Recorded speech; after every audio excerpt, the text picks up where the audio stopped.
Good afternoon, I'm Jodie Gill and this is your afternoon news fix for Thursday the 26th of March.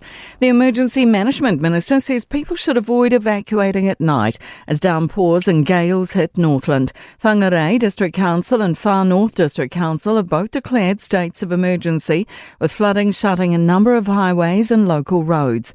East of Kaikoui from Doubtless Bay to Whangarei is covered by a red heavy rain warning until 4 a.m. tomorrow. Orange wind and rain warnings are in force for several other parts of the upper and eastern North Island and some areas in the south. Mark Mitchell says the risk triples at night. If you're concerned or worried about floodwaters, then make a decision now in daylight hours and move yourself to a place that you feel safer. The country has more diesel supply than thought yesterday. Ministry of Business, Innovation and Employment data shows we have 46.4 days cover of diesel either here or on its way. Data published by MB yesterday showed just 18.1 days worth of diesel in the country, with a small amount more expected before Easter. Kate Rickard has more. MB says it's clarified its data to show ships currently discharging fuel at ports here. Overall, New Zealand has about 2 more days cover of all fuels than the data showed yesterday, with a combined stock of 48.6 days. Concern conflict in the Middle East could put pressure on cancer care here in New Zealand. Minister of Health, Simeon Brown's getting advice from health officials on medical supplies as a significant amount of the world's helium comes from Qatar. Senior political reporter Azaria Howell has more.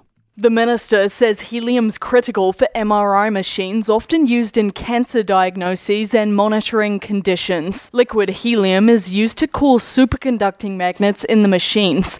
Simeon Brown says he's asked for advice in relation to how much helium is used and what the impact the war may have for access to MRI scans. The Commerce Minister's confirmed the government's much-touted surcharge ban is on pause, while ACT's leader says it's dead. The policy was announced with much fanfare last year, with Minister Scott Simpson promising it would be enforced by May. But he now says the bill's on pause after David Seymour confirmed ACT won't back the bill. To pass, it now requires the support of Labour or the Greens. A landmark trial in the US has found Meta and Google responsible for intentionally addicting a young woman and injuring her mental health. A California jury found the Instagram and YouTube owners were aware their app designs were dangerous, but failed to flag the risks and caused substantial harm to the now 20-year-old. They've been ordered to pay $3 million in damages. It could set a precedent for hundreds of similar cases. In sport, All Blacks forwards coach Jason Ryans jumped straight back on the tools after being retained under new head coach Dave Rennie. The scrum guru's been sighted at Blues training ahead of their Super Rugby match with the Drua at Eden Park. Meanwhile, a no-brainer for veteran loose forward Brad Shields to sign a contract extension with the Hurricanes until the end of next season. Queensland Firebirds coach Kiri Wills says Kelly Jackson is determined a smack on the nose won't put her on the Super Netball sidelines across the ditch. I'm Jodie Gill. That's your latest news fix. We'll be back with the next update tomorrow morning from the Newstalk ZB newsroom.